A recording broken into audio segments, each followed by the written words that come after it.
નમસ્કાર દર્શક મિત્રો, ચેનલ આઈ વિટનેસ સમાચારોમાં આપનું હાર્દિક સ્વાગત છે। હું છું દ્રશ્ય નાયક। સમાચારની શરૂઆત કરતા પહેલા કરીશું એક નજર આજના મુખ્ય સમાચારો પર।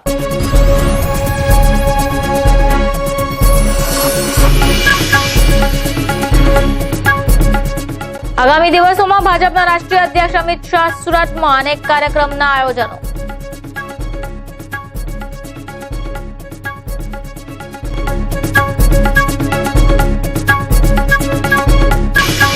જીએસટીના મુદ્દે કાપડ વેપારીઓનો વિરોધ જારી, સરકારની સદબુદ્ધિ માટે ભજન કીર્તન કરાયા।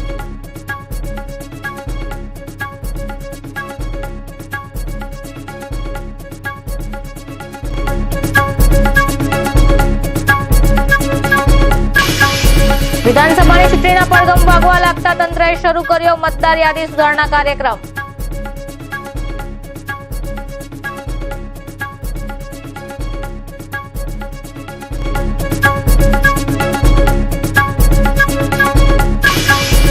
વરાછા ઝોન પર મહિલાઓનો મોરચો, ગેરકાયદેસર કારખાનાઓનો વિરોધ।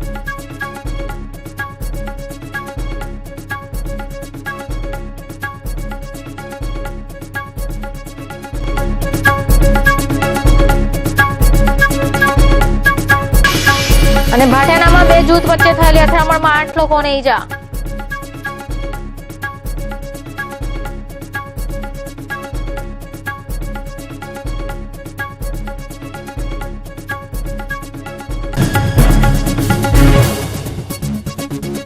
હવે જોઈશું સમાચારો વિસ્તારથી।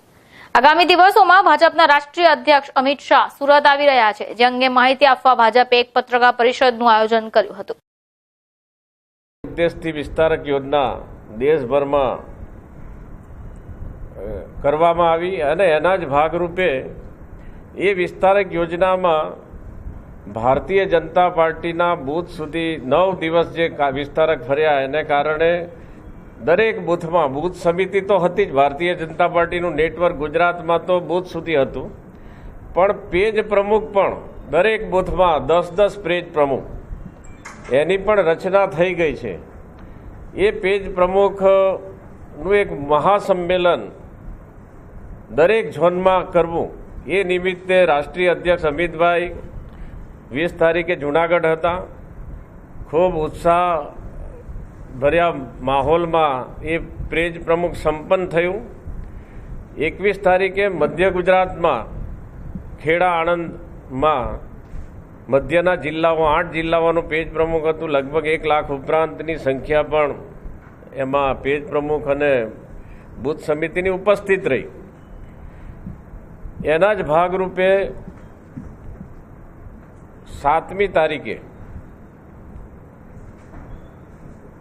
ચીખલી ખાતે સમગ્ર દક્ષિણ ગુજરાતના 8 જિલ્લાઓ મહાનગર સુરત મહાનગર સહિત 1 લાખ ઉપરાંતના પેજ પ્રમુખો અને બૂથ સમિતિનું સંમેલનની આયોજન અમે કરી રહ્યા છે અને અમને વિશ્વાસ છે કે દક્ષિણ ગુજરાતમાં જેટલા સંમેલનો અત્યાર સુધી થયા છે એના કરતાં પણ મોટું સંમેલન આ થવા જઈ રહ્યું છે।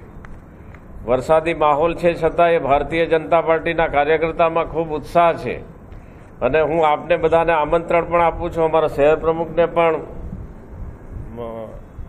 અપીલ કરું છું કે તમને બધાને ત્યાં આવવા માટેનું આયોજન વ્યવસ્થા ગોઠવે। 7મી તારીખે દક્ષિણ ગુજરાતમાં અમારા રાષ્ટ્રીય અધ્યક્ષ આદરણીય અમિતભાઈ શાહ આવી રહ્યા છે। ચીખલી અનાવલ ખાતે સમગ્ર દક્ષિણ ગુજરાતનું પેજ પ્રમુખ મહાસંમેલનને એ સંબોધવાના છે। સમગ્ર દક્ષિણ ગુજરાતના સુરત મહાનગર સહિત 8 જિલ્લાઓના લગભગ 9,300 ઉપરાંત બૂથોના પેજ પ્રમુખ અને બૂથ સમિતિના કાર્યકર્તાઓ આ સંમેલનમાં ઉપસ્થિત રહેવાના છે। લગભગ 1 લાખ ઉપરાંતની સંખ્યામાં કાર્યકર્તા ત્યાં હાજર રહેશે। આ કાર્યક્રમમાં મુખ્યમંત્રી શ્રી વિજયભાઈ, અમારા પ્રદેશ અધ્યક્ષ શ્રી જીતુભાઈ વાઘાણી અને નાયબ મુખ્યમંત્રી શ્રી નીતિનભાઈ પણ ઉપસ્થિત રહેશે। એક મુદ્દો ફરીથી તમને મને લાગે છે કે રિપીટ કરું કે આને માટેની વ્યવસ્થાની એક બેઠક ચીખલી ખાતે અનાવલ ખાતે 2જી તારીખે અમારા જિલ્લાના બધા પદાધિકારી, ધારાસભ્ય, સાંસદ, અમારા પ્રભારીની એક બેઠક 11 કલાકે રહેવાની છે. આના ફોલોઅપ માટે 1 લાખ ઉપરાંતની સંખ્યા જ્યારે થાય છે ત્યારે એની વ્યવસ્થા પણ જળવાય એ માટેની પણ બીજી તારીખે એક બેઠક છે. એમાં અમારા પ્રદેશ અધ્યક્ષ જીતુભાઈ પણ ઉપસ્થિત રહેવાના છે. સંગઠન મહામંત્રી ભીખુભાઈ પણ એ બીજી તારીખની વ્યવસ્થાની બેઠકમાં પણ ઉપસ્થિત રહેવાના છે. આ કાર્યક્રમ દક્ષિણ ગુજરાત માટે મને લાગે છે કે ઐતિહાસિક મહાસંમેલન બની રહેવાનું છે અને પાર્ટીના તળના કાર્યકર્તાઓ આ સંમેલનમાં ઉપસ્થિત રહેશે. એની તૈયારી માટેની કાર્યક્રમ પાર્ટીએ શરૂ કરી દીધો છે. જીએસટીના વિરોધમાં 3 દિવસીય ટેક્સટાઇલ માર્કેટમાં હડતાલ પાડવામાં આવી છે, જેને લઈને આજે બીજા દિવસે વેપારીઓ દ્વારા ભજન કીર્તન કરાયા હતા, જેમાં રઘુપતિ રાઘવ રાજારામ જેટલી કો સદબુદ્ધિ દે ભગવાનના નારા સાથે જીએસટીના વિરોધ કરાયો હતો. સુરતની 165 જેટલી ટેક્સટાઇલ માર્કેટ બંધ કરી જીએસટીનો વિરોધ નોંધાવવામાં આવ્યો. ગત રોજથી કાપડ વેપારીઓ પણ હડતાલ પર ઉતરી ગયા છે. આજ રોજ બુધવારે રાધાકૃષ્ણ માર્કેટમાં વેપારીઓ દ્વારા કીર્તન કરી વિરોધ ભજન, જેમાં રઘુપતિ રાઘવ રાજારામ એવું કહીને વિરોધ નોંધાવ્યો હતો. જ્યારે ઠેર ટેક્સટાઇલ માર્કેટમાં ઠેર ઠેર નહીં ચાહીએ હારા હુઆ વિત્ત મંત્રી અરુણ જેટલી, તુરંત ઇસ્તીફા દે અરુણ જેટલીના હાય હાયના લખાણવાળા બેનરો પણ લગાવવામાં આવ્યા હતા. ટેક્સટાઇલ માર્કેટની 3 દિવસીય હડતાલને પગલે આજે બીજે દિવસે પણ ટેક્સટાઇલ માર્કેટ સજ્જડ બંધ રહી હતી. ટેક્સટાઇલ માર્કેટની હડતાલને કારણે કરોડો રૂપિયાનું નુકસાન થવા પામ્યું છે. વેપારીઓ દ્વારા ભજન કીર્તન કરી સરકારને સદબુદ્ધિ આપે તેવી પ્રભુને પ્રાર્થના કરવામાં આવી રહી છે. કેમેરામેન પરેશ આથુ સાથે મેહુલ પટેલ, ચેનલ આઈ વિટનેસ, સુરત. ગુજરાતમાં વિધાનસભાની ચૂંટણીનું બ્યુગલ વાગી રહ્યું છે, ત્યારે જિલ્લા તંત્ર દ્વારા મતદાર યાદી સુધારણા કાર્યક્રમ શરૂ કરવામાં આવ્યો છે. ભારતના ચૂંટણી પંચના આદેશથી 1 જુલાઈ 2017થી ખાસ સંક્ષિપ્ત મતદાર યાદી સુધારણાનો કાર્યક્રમ શરૂ થવાનો છે. 1 તારીખથી 31 જુલાઈ સુધી BLO ઘરે ઘરે ફરી અને સંક્ષિપ્ત સુધારણા કરશે, ફોર્મ ભરાવશે.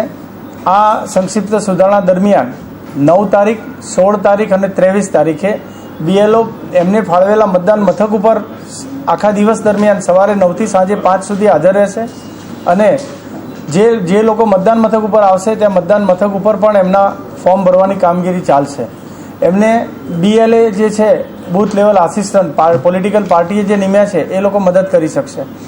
આખી મતદાર યાદીની જે કામગીરી છે 31 તારીખ સુધીમાં ફોર્મ ભરવાની છેલ્લી તારીખ છે.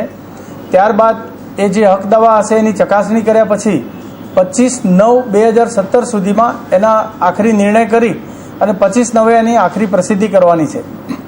આ કામગીરી દરમિયાન એમનો રંગીન ફોટો ફોર્મ સાથે જે નવા મતદારો આપશે એના ઉપરથી મતદાર યાદીમાં પણ એમનો ફોટાવાળી મતદાર યાદી બની જશે. ઉપરાંત એમના જે ફોટો આઈ કાર્ડ એપિક બનાવવાના છે એ પણ એના ઉપરથી આપોઆપ બની જશે. 25/9 પછી દરેક ઘરે ઘરે જે નવા મતદારો નોંધાયા છે એમનું વિતરણ, કાર્ડનું વિતરણ શરૂ થઈ જશે. અત્યારે મતદાર યાદીમાં પોતાના નામ છે કે કેમ એ ઓફલાઈન BLO પાસે અને ઓનલાઈન જે અમારી વેબસાઇટ છે CEO ગુજરાતની એના ઉપર ઓફલાઈન પણ એ લોકો જોઈ શકશે, ઓનલાઈન પણ જોઈ શકશે. અને અમે જે યુવા મતદારો છે નવા, જેમને 18 વર્ષ પૂર્ણ થયા છે એ લોકોને ખાસ ટાર્ગેટ કરી અને કોલેજોમાં પણ એના કાર્યક્રમો, યુનિવર્સિટીમાં કાર્યક્રમો કરવાના છીએ.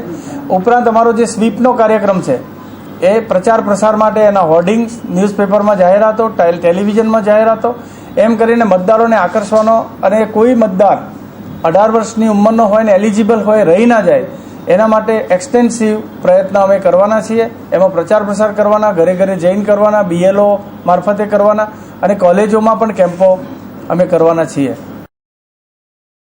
વરાછા વિસ્તારમાં આવેલા મીરાનગરમાં ગેરકાયદેસર કારખાનામાં ચાલી રહ્યા હોવાની ફરિયાદ ઉઠી છે. આજે મીરાનગરની મહિલાઓનો મોરચો મનપા વરાછા ઝોન ઓફિસ પર પહોંચી ગયો હતો અને થાળીઓ વગાડીને ન્યાય આપોના નારા પણ લગાવ્યા હતા. કમિશનર હટાવવા માટે પણ વિરોધ કરી નોંધાવ્યો હતો. વરાછા વિસ્તારમાં આવેલી મીરાનગર સોસાયટીમાં ગેરકાયદેસર શરૂ થયેલા કારખાનાનો વિરોધ કરવા સોસાયટીની મહિલાઓ મનપાના વરાછા ઝોન ઓફિસમાં પહોંચી થાળી વગાડી હતી. રહેણાંક વિસ્તારમાં કારખાના બંધ કરો અને ન્યાય આપો આવા બેનરો સાથે નારાઓ લગાવી મહિલાઓએ વિરોધ નોંધાવ્યો હતો. રહેણાંક વિસ્તારમાંથી કમર્શિયલ હટાવવાની માંગ પણ સ્થાનિકોએ કરી હતી. બ્યુરો રિપોર્ટ, ચેનલ આઈ વિટનેસ, સુરત.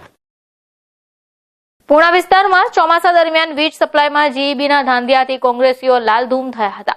પૂર્ણા વિસ્તારમાં આવેલી જીઈબીની ઓફિસે હલ્લાબોલ પણ કર્યો હતો. આ સાથે જ કોંગ્રેસીઓએ તાળાબંધીનો કાર્યક્રમ આપી વીજળી વગર થતી પરેશાનીની ઉગ્ર રજૂઆતો કરી હતી.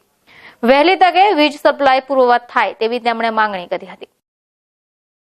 કોંગ્રેસી કાર્યકરો અને અગ્રણીઓ દ્વારા પૂર્ણા વિસ્તારમાં જીઈબી દ્વારા અપૂરતી સેવા અપાતી હોવાનો રોષ વ્યક્ત કરાયો હતો. કોંગ્રેસીઓએ જણાવ્યું હતું કે વરસાદ હોય કે ન હોય પરંતુ વીજળીનો પુરવઠો મળતો જ નથી, જેથી ઉદ્યોગ ધંધાથી લઈને લોકો પણ પરેશાન થઈ ઉઠ્યા છે. જરૂરિયાતના સમયે વીજ પુરવઠો ન હોવાથી લોકો અકળાઈ ઉઠ્યા છે અને અવાજ તેમનો બુલંદ બનાવતા કોંગ્રેસીઓએ પૂર્ણા ખાતે આવેલી જીઈબીની કચેરીએ તાળાબંધી કરી પોતાનો વિરોધ નોંધાવ્યો હતો અને માંગણી પણ કરી હતી કે વીજ સેવા પૂર્વવત યોગ્ય રીતે નહીં કરવામાં આવે તો આગામી દિવસોમાં ચોંકાવનારા કાર્યક્રમો આપવામાં આવશે. બ્યુરો રિપોર્ટ, ચેનલ આઈ વિટનેસ, સુરત. ભાટેનામાં બે જૂથ વચ્ચે થયેલા ઝઘડામાં ખુલ્લેઆમ તલવારો વડે એકબીજા પર હુમલો કરાતા ભાગદોડ મચી ગઈ હતી. મંગળવારની રાત્રે થયેલી બવાલમાં લગભગ 8 જેટલા લોકો ઘવાયા હતા. આ હુમલામાં એકનો હાથ કાપી નખાતા તેને તાત્કાલિક સારવાર માટે સિવિલ હોસ્પિટલ ખસેડાયો હતો. જોકે જૂથ અથડામણની જાણ બાદ પોલીસ અધિકારીઓ સહિતનો કાફલો ઘટનાસ્થળ પર પહોંચી જતા મામલો થાળે પડ્યો હતો. પોલીસે આ હુમલા પ્રકરણમાં 4 થી વધુની અટક કરી તપાસ હાથ ધરી છે. રાત્રે લગભગ 9:30 વાગ્યાના અરસામાં જુબેર આરીફ શેખ નામના ઈસમને સારવાર માટે સિવિલ હોસ્પિટલ ખસેડાયો હતો. જુબેરને કપાળ, નાક અને હોઠ પર ઘા મરાયા હતા. જોકે ઘટનાની જાણ બાદ 50 થી વધુનું ટોળું હથિયારો સાથે સિવિલ હોસ્પિટલ દોડી આવી ભારે હોબાળો કરતા પોલીસ બોલાવી પડી હતી. લગભગ 1 કલાક ચાલેલા આ કિસ્સાને લઈ વાતાવરણ તંગ બની ગયું હતું. રાત્રિના 12 વાગ્યાના અરસામાં 35 અસામાજિક લોકોનું ટોળું ઘર નજીક આવીને અબ્દુલ કહાર પર તૂટી પડ્યું હતું. ત્યારબાદ દૂધવાળા આનંદ પર અને પછી હરુણના જમાઈ પર હુમલો કરી ખોફનો માહોલ ઉભો કર્યો હતો. સિવિલ હોસ્પિટલમાં પણ હુમલાખોરો હથિયારો લઈ દોડી આવ્યા હતા. બ્યુરો રિપોર્ટ, ચેનલ આઈ વિટનેસ, સુરત. સુરત શહેરમાં સવારથી જ વરસાદી ઇનિંગ શરૂ કરી દીધી હતી. સુરતના દરેક ઝોનમાં વરસાદે હાજરી નોંધાવી હતી.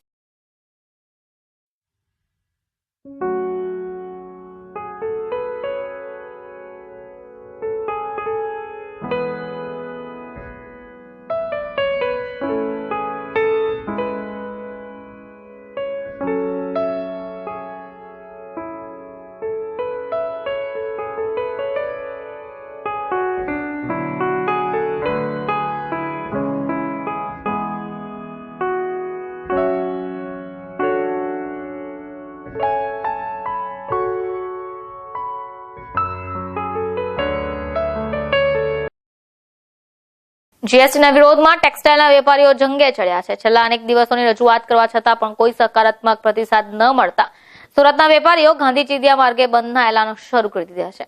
આ વિરોધ વચ્ચે વેપારીઓએ જીએસટીના વિરોધ પર સાડીઓ પર પ્રિન્ટિંગ કરાવીને અનોખો કિમિયો અપનાવ્યો છે, જે સોશિયલ મીડિયા પર વાયરલ થઈ રહ્યું છે. સુરતના કાપડ માર્કેટમાં આજથી 3 દિવસ બંધ જોડાયા છે. ત્યારે વેપારીઓ પણ જીએસટીના વિરોધમાં પ્રિન્ટેડ સાડી બનાવી છે. આ સાડી પહેલે મોડલનો ફોટો સોશિયલ મીડિયામાં વાયરલ થઈ રહ્યો છે, જેમાં સાડીમાં જીએસટી લખીને તેના પર લાલ કલરનો ક્રોસ કરવામાં આવ્યો છે. સાડીને કાપડ માર્કેટમાં બતાવીને જીએસટીની સાડી બતાવીને વિરોધ કરાયો હતો. બ્યુરો રિપોર્ટ, ચેનલ આઈ વિટનેસ, સુરત. સમાચાર સમાપ્ત કરતા પહેલા ફરીથી એક નજર કરીશું આજના મુખ્ય સમાચારો પર.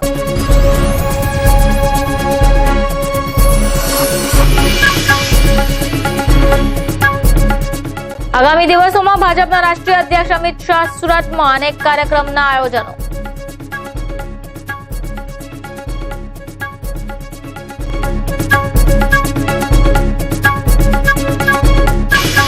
જીએસટીના મુદ્દે કાપડ વેપારીઓનો વિરોધ જારી. સરકારની સદબુદ્ધિ માટે ભજન કીર્તન કરાયા.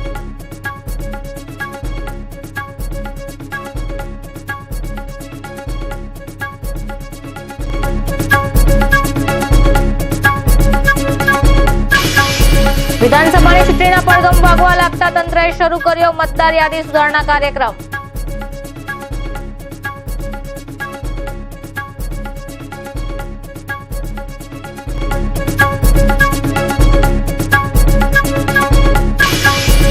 વરાછા ઝોન પર મહિલાઓનો મોરચો, ગેરકાયદેસર કારખાનાઓનો વિરોધ.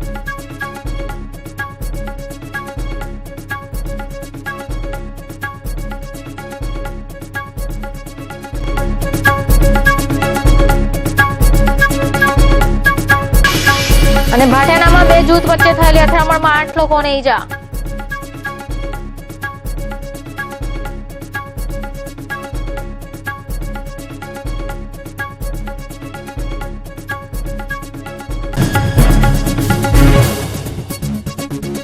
તો આ હતા અત્યાર સુધીના સમાચારો. નવા સમાચાર સાથે આપ સમક્ષ ફરીથી હાજર થઈશું. ત્યાં સુધી રજા આપશો. નમસ્કાર.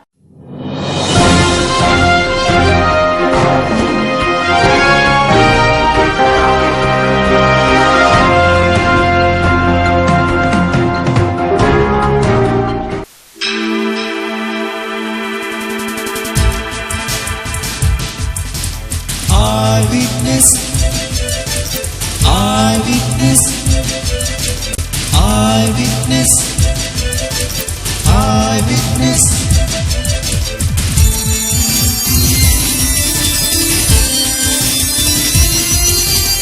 Eyewitness, eyewitness,